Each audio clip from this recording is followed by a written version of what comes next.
grade. You don't know if it's genuine. You don't know.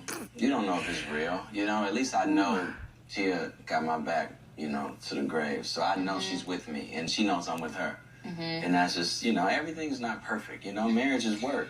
And that's marriage is work. I'm not. Wait a minute. That was they as black as fuck. She said, hold on. And let me finish. You know, What'd you say, Corey? Corey, don't get cute. Share that with somebody, you know, for the rest of my life. Don't get cute, Corey. She can interrupt you. And then when everything, just say if everything was great. Interrupt him, Tia. You don't know if it's genuine. You don't know. You don't know if it's real. You know, at least I know she got my back, you know, to the grave. So I know she's with me, and she knows I'm with her. And that's just, you know, everything's not perfect. You know, marriage is work. And that's marriage is work. I'm not here. Go ahead. All right, so family, check this out. So many people sending me this video. Kevin, will you please just give your opinion on it? I'm looking at the comments. You guys seem to think that he is being very rude to her, mistreating her. You think that he's mean to her. Well, family, I want to tell you this. You can't look at one ripple and assume the whole ocean is bad. You understand? He's doing something here that I think is beautiful at first. He's building her. He said, I know she got my back to the grave. That's very positive. Then he goes and say that, but everything ain't perfect, right? Marriage takes a lot of work. And I think what happened next is just proving that marriage takes a lot of work. Now, I'm hearing they're getting a divorce. Don't know exactly why, but I will speak to exactly what I see in this particular video. He's talking. I don't like being interrupted either. In fact, I hate it. It feels disrespectful. It feels like my thoughts are not valued. I often say to the person, repeat after me. When you're talking, my thoughts are unimportant. Yours are. And this is to try to keep the person just understanding that if you want to communicate, you should listen to their thoughts before you give yours. Like, there's no way you're going to be able to have an understanding if you're talking over them or thinking over them. I just didn't want to lose my thought. Why you got a thought? I'm talking to you. Listen, then form your thoughts. Can you do that? Anyway, that often leads to interrupting a person when they're talking. However, when I look at this video, it seems like there's a break for her to interject. It doesn't seem like she's with intent in interrupting him. So it seems like she's like kind of building on what he's going to say, but it also seems like her doing that frustrated him. I will say because it was in public, that was not the way to handle it. Even if he did feel frustrated by her interrupting, he could have did that in a little bit different way. He could have let her finish and held his thought, or he could have said, let me finish, babe, and then I'll let you continue. I'll let you get your thoughts off. And then said it in a nicer way, but he's like, let me finish. And even when he said it, it wasn't blatantly rude, but you can see the undertones of frustration. But again, that's a ripple. You don't know where that stems from. They could have this issue in their life already where she may interrupt him when he's talking, and he may constantly tell her he doesn't like that. And she's probably constantly trying to get better at it, but hasn't mastered it yet. And as he said, marriage isn't perfect. It takes a lot of work. So, but at the end of it, but at the beginning of it, at the end of the day, in the beginning, what he was saying is, she got my back to the grave. So you got to understand, on one hand, a person can be loyal. They can make you feel safe. They can make you feel like they have your back, but it don't mean they don't get on your nerves sometimes. It don't mean that they don't, frustrate you, because everyone has like their pet peeves, so to speak. And it seems like for him, interrupting him is that. And I can tell you, ladies, when you do let a man finish his thoughts and actually respond to his thoughts, it makes you seem competent. It helps him understand that you have the ability to communicate, that you are work withable. It makes him feel respectable and as if his thoughts and words matter. Okay? So it's very important that you listen to what the man is saying. Don't just listen, and that just means being quiet while he's talking. I mean, actually respond to what he said to prove that you were listening. If you do not do that, often the person that's talking to you, not just men, will feel like either A, you're not listening, B, you don't respect them, C, you don't care what they're talking about. And that's going to seem very like lack of love. When men feel disrespected, they feel a lack of love. When women feel disrespected, I don't know exactly what you guys are feeling inside, but it's probably a lack of love or security, I would think. And so for her in that moment, it's on a live camera. He feels frustrated, but I think his thing to her was a little worse because it's publicly and we're talking about it. We should never embarrass our person. Treat them with honor and dignity in class. How you treat them is a representation of how you feel about them and, frankly, how you feel about yourself. Yes, yes, yes. So even if your person embarrasses you in person, in public, don't embarrass them in public. You can handle this conversation behind closed doors. Never embarrass your partner. In that sense, he embarrassed his partner. She did interrupt him, but it's not right to embarrass. And that's what I have to say. I'm not saying he's mean. I'm not saying he's a jerk. I'm saying in that moment, he got frustrated on a live camera, and he should be master man frame a little better in the future. Master man frame. Don't show your frustration so easily. Don't wear them on your sleeve, because as you can see, it can come off looking like sheer disrespect. Okay? That's all, family. That's all. While we're on the topic of cutting off, I just want to give like a baseline as to what should be considered as rude, cutting you off, and what should be understandable when someone cuts you off or interrupts you while you're talking. Okay, because a lot of you guys just may think that just over talking itself is rude, when sometimes there's a reason to interject, and we'll just call that over talking. So in that particular instance, he's not exposing anything going on in their relationship where she's interrupting him to keep him from his frame of thought or saying something that's going to indict her for something. That's very rude. You know, I'm going to say something, and now you're going to try to stop it from being said and try to change the subject. That's very rude. What she's doing is attempting to build on what he's saying, but she's doing it out of order, so to speak. He wasn't finished with his thought yet, but it kind of seemed like he was having a break in his thought. That's not rude. If you're talking to someone and they need to interject to say that something that you were saying was incorrect, that is not rude. If you're going to build on that whole thing and what you just said they said or did was incorrect, likely you'll go off on a whole tangent about what they did. And then when they respond back with, well, that's not what I did, it'll seem like they're not listening to you. You understand? Because they're not really going to respond to everything you said. They're going to just tell you they didn't do the thing. And you're probably going to feel like you wasted all your time talking like that, especially if you establish that they actually didn't do or say what they just said they did. So if a person says, let me just correct you for a moment, you can continue, but what I actually said was this, and pardon my interruption, but go ahead. That's completely understandable. Rude interruptions, family, are people just over talking you just to shut you up. You can tell. You know you're saying something that they obviously don't want to hear. The thing that they say to you is to interrupt you from what you were saying. They're either talking about something that is completely different than what you were saying. They're either insulting you about what you were saying. They're either trying to make you feel like you're wrong for saying what you're saying. And all these, they can't let you finish your statement before they offer these corrections. You understand? So those are rude. Those are rude. And there may be some that I didn't mention. You guys can ask in the comments certain different things, and I'll respond to you the best I can. I'm sure others will as well. But interrupting, period, as a baseline is not rude. It's the reason why. Now, it can be taken as that if you're talking or whatever. Sometimes people just, get caught up and want to hurry up and speak. It's rude, but it's not intentfully rude. It should be a different way to take it. But I just wanted to say that, family. All right. So put in the comments, examples of cutting off, and I'll try to speak to those. And like I said, I'm sure other people will too. All right. Listen, guys, I just went back and watched the interview, and I noticed after he told her to let him finish, she begins to talk. And I want you guys to see how there are several opportunities for her to ask him to let her finish as well.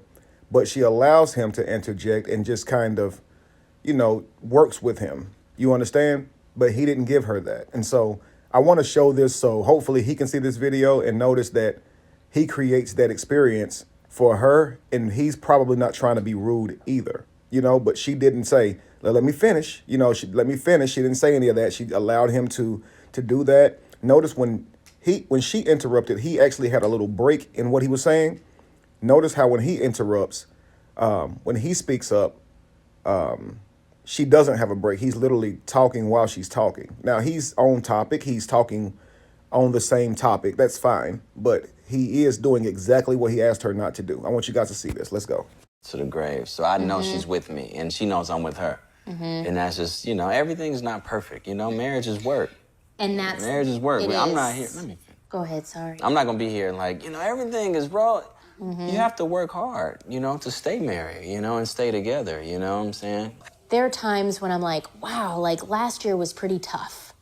But this year, it's good that we stuck, to it, or we continued to be there for one another, or had patience with one another and worked out whatever issues or difficulties that we were having, because that next year is like a completely different year and an even better year.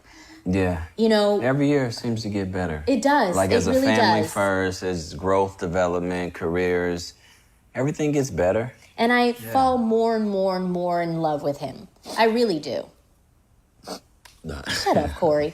But it's not that gushy, like the fake, I don't know, some of these romantic comedies, they're so fake. And it's the more of like, man, like, you really are my best friend.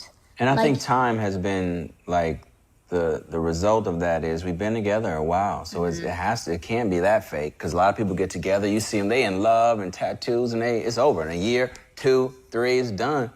But we still in it. So he's like a part of my body. You know what I mean? It's like, Right there, she did get him again a little bit, and he didn't interject. So maybe it was just that one time that he was really focused on this conversation, but I'm going to listen some more. Let's go. I can't even visualize myself, without Corey. She puts up with me because I'm a little crazy. But I mean, it's like, it's a good crazy, but it's just me. She understands me, but she supports me. And she's How do I support you? Do everything, just everything. If I need to talk to her, she's there, for great advice. I mean, she's there to comfort me. I mean, she cooks pretty good. She does everything. She's like the super mom. Oh, thanks. And then Corey. she's my #1 fan. I am. She's on me, and y'all need to hear some of them conversations we have around here. It's genuine. It comes from a real place, and I know that. And that's always a great feeling to have when someone's really in your corner. So I love her to death. I love you too. To death. Yeah, even though she get on my damn nerves. You get on my damn nerves. But that's a part of a relationship, I think we're very realistic. I think that's what's really cool about our relationship. I think that's what's really helped us be together for 15 years. I would say listen Just to have your patience. wife. Because what Tia used to always tell me, a happy wife is a happy life. Even when you're wrong, Tommy. I'm like, yes. Even just when you're say wrong, okay. man, you have to say okay. I'm going to stop it right there. Sometimes you have to always... I'm going to stop it right there. No, not even when you are wrong. No. It's happy spouse, happy house. Both people must be working to a conclusion and to figure out what's the best way to move forward. It is not my emotions matter over yours because I'm a woman and you're a man. No way. No one's household should be moving that way. That creates a very toxic dynamic where one person is just catering to the other person's emotions, whether they are right or wrong. Just say what she needs to hear so you don't have to argue. No, not at all. But anyway, I thought that was really cute where they talked about, hey, you get on my nerves, you get on my nerves. Like, sometimes, family, you're going to irk each other, you're going to rub each other the wrong way, but that is life. Now, a lot of you guys are saying, well, that just proves marriage ain't don't work, they're leaving. Listen, they made it last for what, 17, 18 years now? That was 2 years ago, that video that y'all are raving about. They made it work 15 to 17 years. Many of us can't make 1 year out of a relationship. So I still think that they have a lot that they can teach us. We can learn a lot from them, okay? I wish them the best going forward in their lives. I would love to see them be able to restore their union, but they know, I believe, what is best for them, all right? I don't think it's for us to criticize or ridicule them. They made it last a long time, and if they're choosing to consensually go their separate ways, hey, man, it is what it is.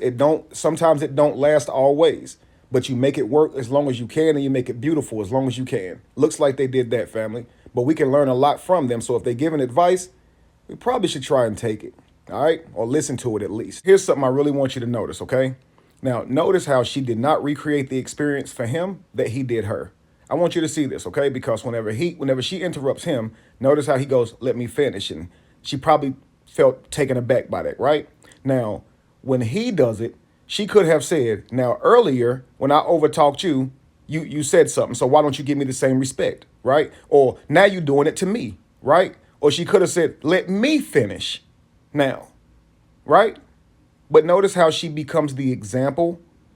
This is why I try to say, guys, vengeance is the worst type of thing, because karma should do that. Life should teach those lessons, not you. Sometimes we get so ahead of the universe or God, and we start trying to punish an adult, teach them a lesson. When honestly, an African proverb is this: give advice, and if they don't take it, let nature teach them. It's not up to you to start trying to create ways to teach them a lesson. So she could have just said, see, now you're doing it to me.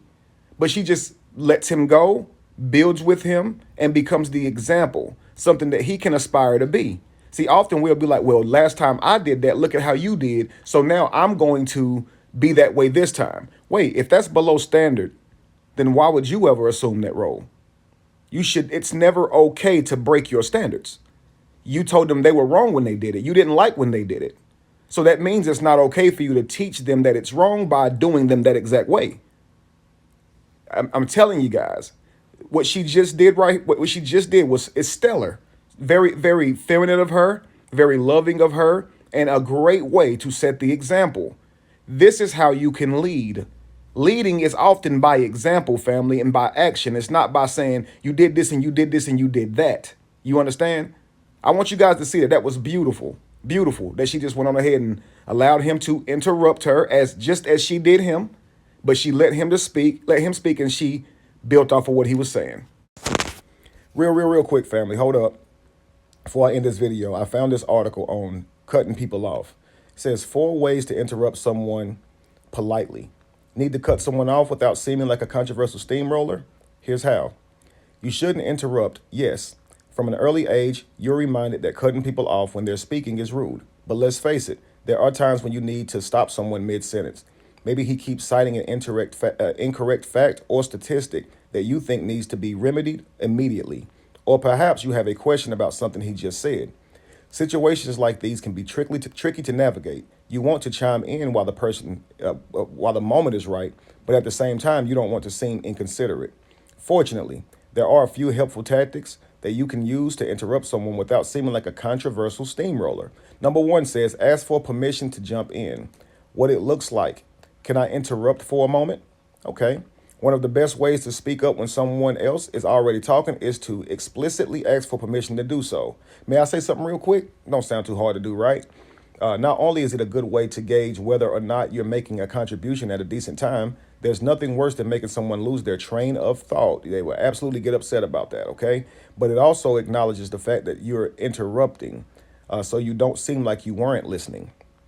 Apologize for the interruption. That's 2. What that looks like.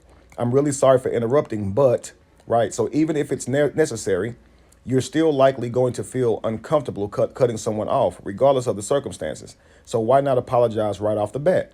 Again, prefacing your interruption with something like this recognizes the fact that you know you're committing a communication faux pas.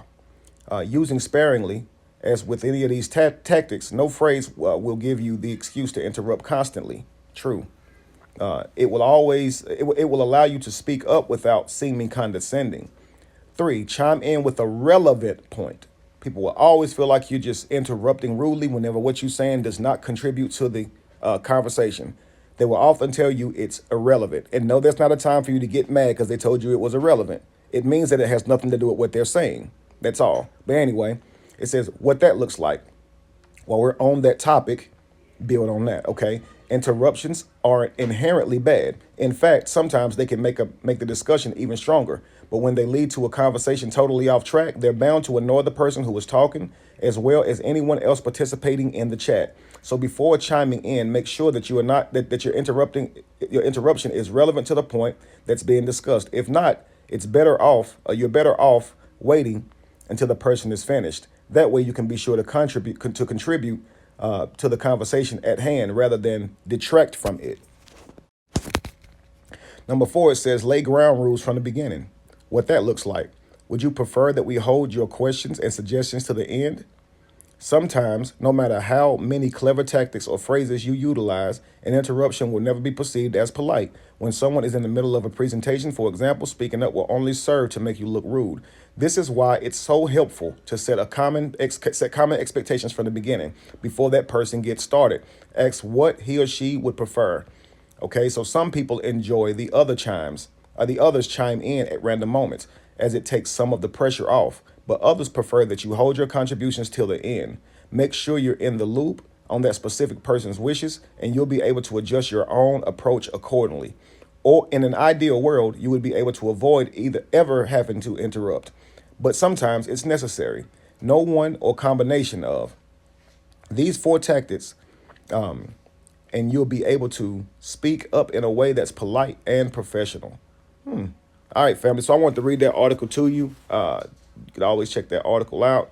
I'll definitely post it so you can see it on the other side of the screen while I'm talking, and go from there. Just wanted to read that before I got off, okay? But that's a couple of different things you can do to not seem so rude when you're cutting someone else off, okay?